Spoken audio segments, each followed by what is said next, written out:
tropical storm status, still maximum sustained winds of 50 miles per hour, so has not changed from the 4 a.m. advisory. No added warnings are out there. Still a tropical storm warning in effect from Harris County southward. The movement is still very slow toward the west at about 6 miles per hour. Over the last 4 hours or so, starting to see some deeper convection, showers and thunderstorms now starting to fire up around the center of circulation. In addition to the tropical storm warnings, we're also still looking at surge warnings, storm surge warnings along the immediate coastline. So not only will we be undergoing those tropical storm force winds for our inland areas, but with the wind driving the water along the immediate coastline, storm surge flooding will continue. We're looking at 3 to 5 feet right around Galveston. This will be making landfall sometime later on tonight around Matagorda County, and then eventually stalling out here during the overnight hours and through much of the day on Tuesday. It may not be until late Tuesday night into Wednesday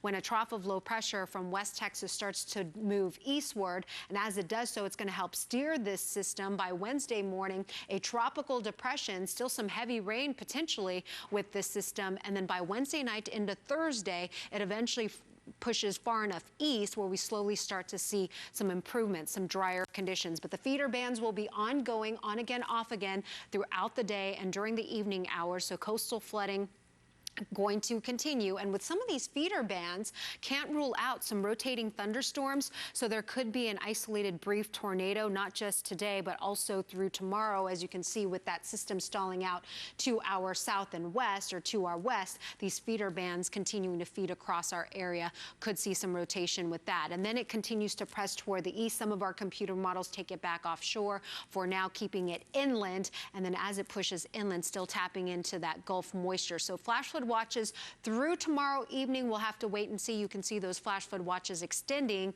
for some of our northern counties up toward Montgomery County and as far east as portions of Louisiana, some of our coastal communities there. And here you can see the potential rainfall totals north of I-10. You're going to see those lesser amounts around the Brazos Valley, closer to I-10, between 4 to 7 inches, and then closer to the coastline right now between 7 to 10 inches as we get through Wednesday night. But there will be some isolated pockets where we could pick up to 15 inches of rain, and a lot of this will fall overnight tonight into tomorrow. Much of our Tuesday, as that system stalls out to our west, that's when we're really going to see some of those training bands. Along with those rains, coastal surge threat along our immediate coastline, as I mentioned, around the high tide time. So we'll see it again later on tonight, and then once again early Tuesday morning. So that severe weather threat not completely at zero. We're looking at an isolated threat for tornadoes and of course some damaging wind potential with some of those thunderstorms, and then that extends through